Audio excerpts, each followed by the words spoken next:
स्वागत है आप सभी का। आज का हमारा टॉपिक है ग्रोथ हार्मोन। और इससे पहले हम लोगों ने एक ग्रोथ हार्मोन ऑलरेडी डिस्कस कर लिया। You can check my videos. मैंने ऑक्सिन पहले पढ़ा लिया है। और आज का जो हमारा थीम है, जो आज हम लोग ग्रोथ हार्मोन पढ़ रहे हैं, उसका नाम है that is known as the gibberellin. जितना महत्वपूर्ण ऑक्सिन है उतना ही महत्वपूर्ण जो है वो जिब्रेलिन है। ओके। और ग्रोथ के अंदर इसका बहुत इंपॉर्टेंट रोल होता है। तो आइए देखते हैं इसे। सबसे पहले आपको बता दूं कि इसकी खोज कैसे हुई, इसकी डिस्कवरी कैसे हुई। तो सर्वप्रथम क्या था कि जापान के किसानों ने देखा कि चावल के कुछ पौधे जो थे वो बहुत अधिक क्या हो गए, लंबे हो गए, पतले हो गए, पीले हो गए और दुर्बल हो गए थे। तो जापान के किसानों ने चावल के अंदर ये जो लंबे, पतले, पीले और दुर्बल जो दिखाई दे रहे थे उन्होंने इसको एक रोग माना। और उस रोग को उन्होंने क्या कहा, बकानी रोग कहा। ठीक है। बकानी रोग को हम मूर्ख नवोद्भिद रोग भी कहते हैं, फुलिश सीडलिंग रोग भी कहते हैं। Are you getting now? आगे चलकर इसका वैज्ञानिक दृष्टिकोण से यह देखा गया कि आखिर ये जो चावल के जो पौधे थे वो क्यों लंबे हो गए, क्यों पतले हो गए, क्यों पीले हो गए।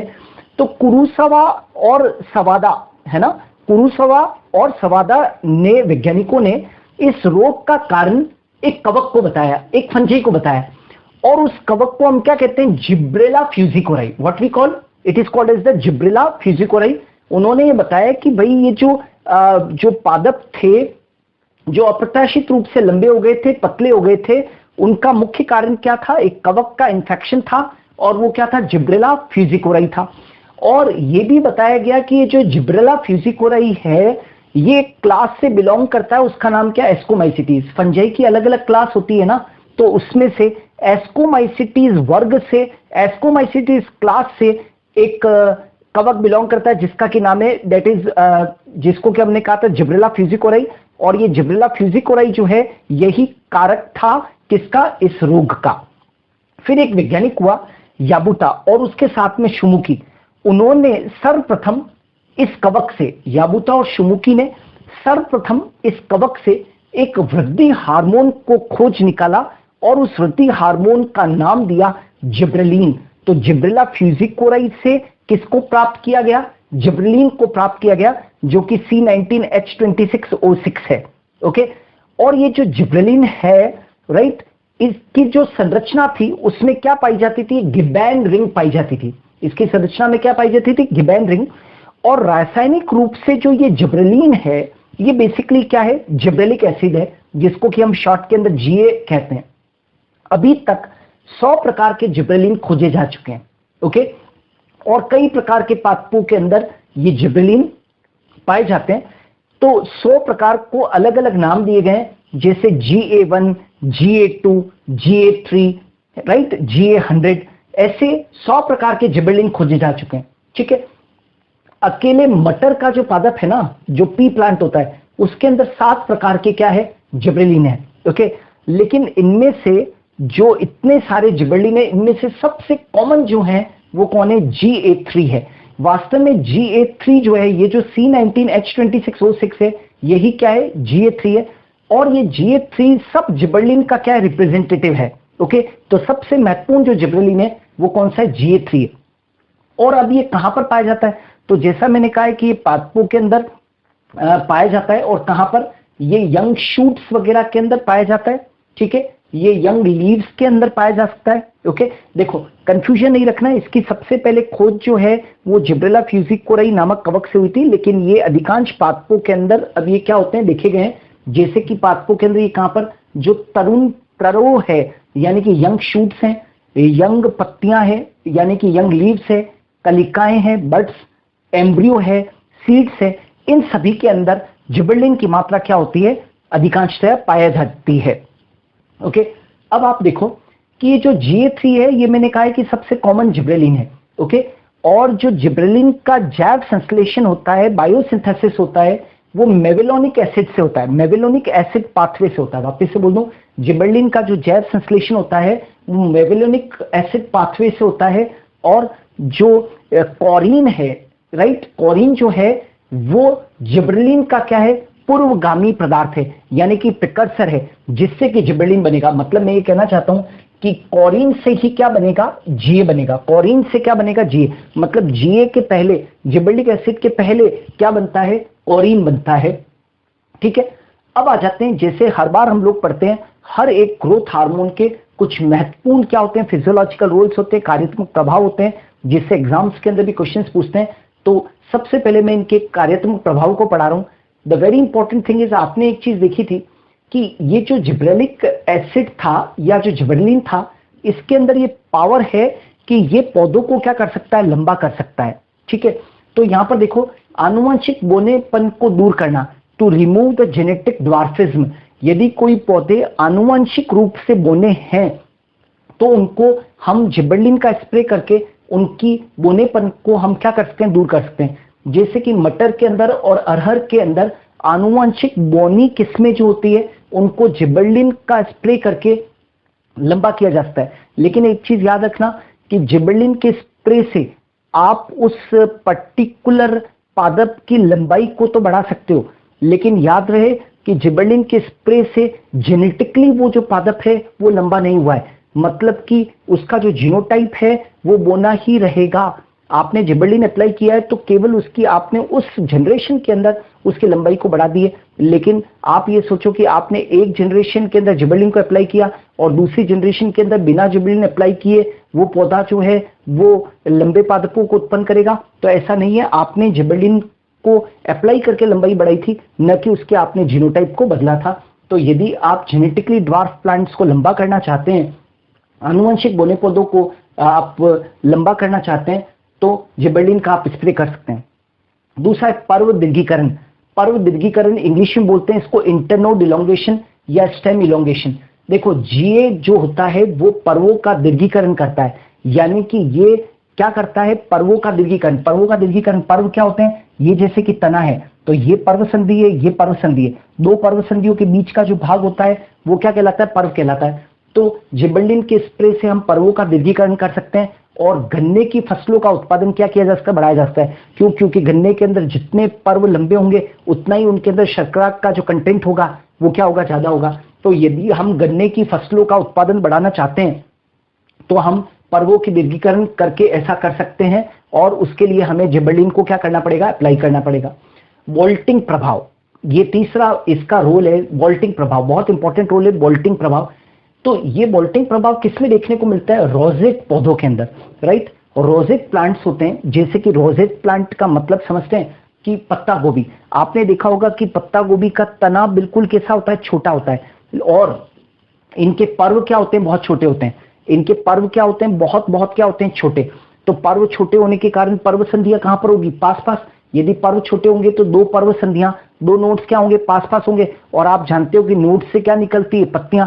तो पत्तियों का जुड़मुट जो है वो एक ही स्थान के ऊपर पाया जाता है। A crown of leaves is found at one place और एट सिंगल पॉइंट ओनली, यानी कि पत्तियों का जुड़मुट एक ही जगह पर पाया जाता है। ठीक है, और तना क्या होता है, छोटा, यानी कि पर्व बहुत क्या होते हैं, छोटे। यदि मैं जिबरेलिन का स्प्रे कर दूं तो इन रोजेट पादपों में जिनमें कि पर्व छोटे होते हैं और पत्तियों का झुरमुट होता है, उनके अंदर मैं पर्व दीर्घीकरण करवा सकता हूं।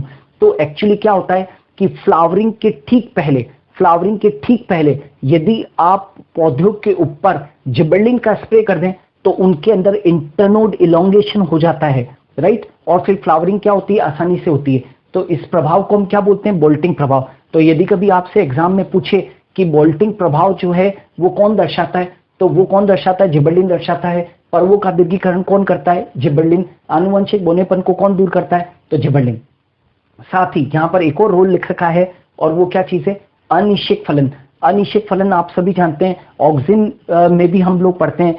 बिना निषेचन के फल के निर्माण की प्रक्रिया को, बिना निषेचन के फल की निर्माण की प्रक्रिया को हम पार्थिनोकार्पी बोलते हैं, यानी कि अनिश्चित फलन कहते हैं। और इससे बीज रहित फलों का क्या किया जा सकता है, निर्माण किया जा सकता है। ऑक्सिन का तो ये रोल था ही, लेकिन ऐसा माना जाता है कि जिबरेलिन ऑक्सिन से भी बेहतर पार्थिनोकार्पिक एजेंट है। मतलब ये अनिश्चित फलों को ऑक्सिन से भी बेहतर तरीके से उनका क्या करवा सकते हैं, निर्माण करवा सकते हैं। ठीक है, तो ये तो अभी मैंने 4 इन फिजियोलॉजिकल रोल्स को डिस्कस किया। आइए अब अपने कुछ और भी इसके फिजियोलॉजिकल रोल्स पढ़ते हैं। अब देखिए जिबर्लिन का एक और बहुत महत्वपूर्ण रोल है और वो है मेलनेस को प्रमोट करना, पूजनता को प्रेरित करना। अब ये मेलनेस क्या है? देखिए मैं आपको यहां पर एक बड़ा डिफरेंस बता दूं, ऑक्सिन और जिबर्लिन के अंदर एक बड़ा अंतर है कि ऑक्सिन पादपों के अंदर फीमेलनेस यानी कि मादा जननता को प्रेरित करता है, यानी कि ऑक्सिन जो है वो किसी भी पादप में मादा पुष्पों के फीमेल फ्लावर्स के निर्माण को अधिक प्रेरित करता है, लेकिन जिबर्लिन इसका बिल्कुल विपरीत है। मान लीजिए कि यदि कोई प्लांट फीमेल प्लांट है और यदि उसके अंदर हम जिबर्लिन का एप्लीकेशन करवा देते हैं तो मेल पुष्पों के निर्माण को यह क्या करता है? प्रेरित करता है। कुल मिलाकर हम ये कहना चाहते हैं कि जिबर्लिन जो होता है वो ऑक्सिन के विपरीत पादपों के अंदर मेल फ्लावर्स के प्रोडक्शन को अधिक क्या करता है? प्रेरित करता है। तो ये इसका क्या गुणधर्म हुआ? मेलनेस। ठीक है। अब एक और होता है, एक बहुत इंपॉर्टेंट रोल है इसका, बहुत बहुत इंपॉर्टेंट रोल है शीत उपचार का प्रतिस्थापन। राइट। अब शीत उपचार का प्रतिस्थापन क्या चीज है ये? तो आप समझिएगा कि कई सारे जो द्विवर्षीय पादप है, द्विवर्षीय पादप समझते हो, एनुअल प्लांट्स, जिनको की अपनी लाइफ साइकिल को पूरा करने के लिए सर्दी के कम तापमान की क्या पड़ती है? आवश्यकता पड़ती है। उनको हम क्या बोलते हैं? द्विवर्षीय पादप कहते हैं।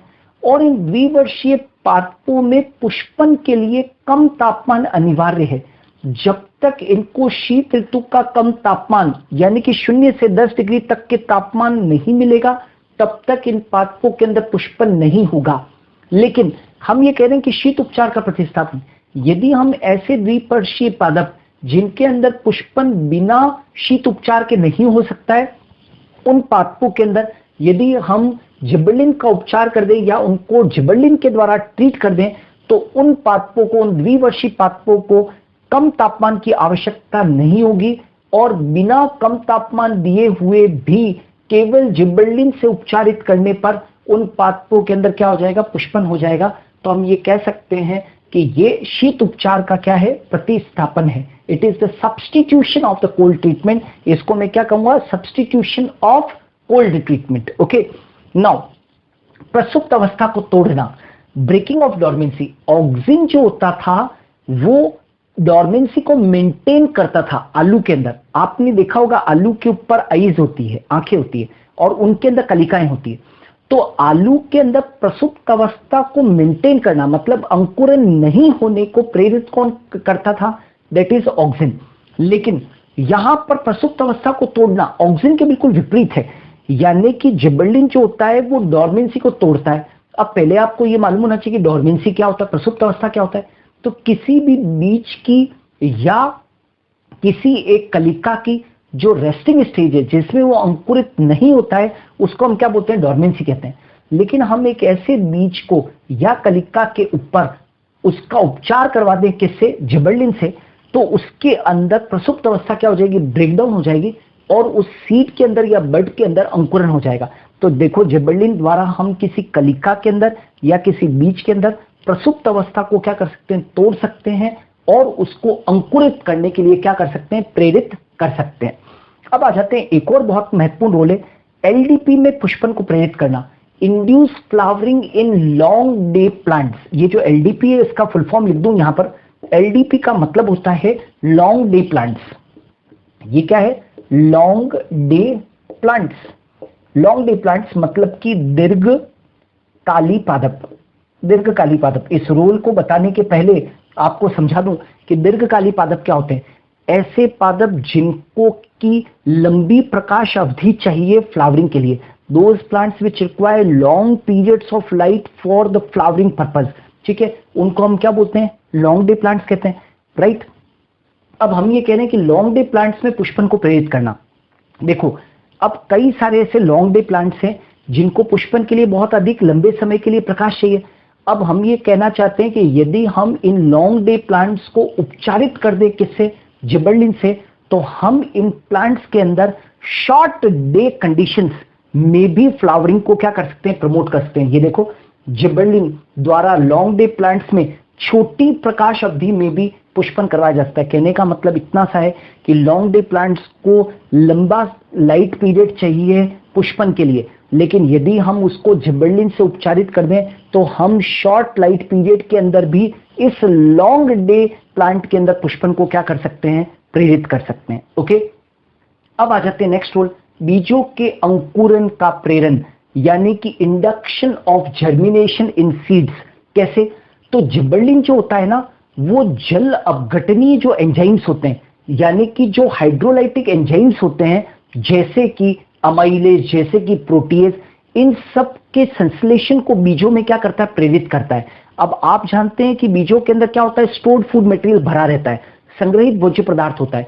तो जैसे ही आप किसी बीज को आप अप्लाई करते हो, ट्रीट करते हो जिबर्लिन से, तो उन बीजों के अंदर हाइड्रोलाइटिक एंजाइम्स, पाचक एंजाइम्स, जल अपघटनीय एंजाइम्स का निर्माण होना क्या हो जाता है? चालू हो जाता है। जैसे कि उनमें सबसे महत्वपूर्ण है alpha amylase.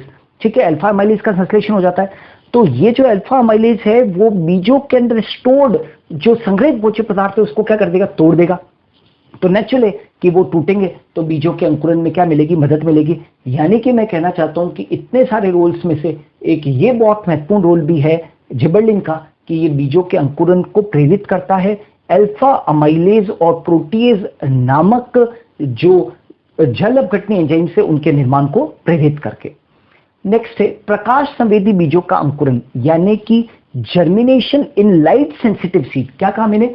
Germination in light sensitive seed, प्रकाश संवेदी बीजों का अंकुरन।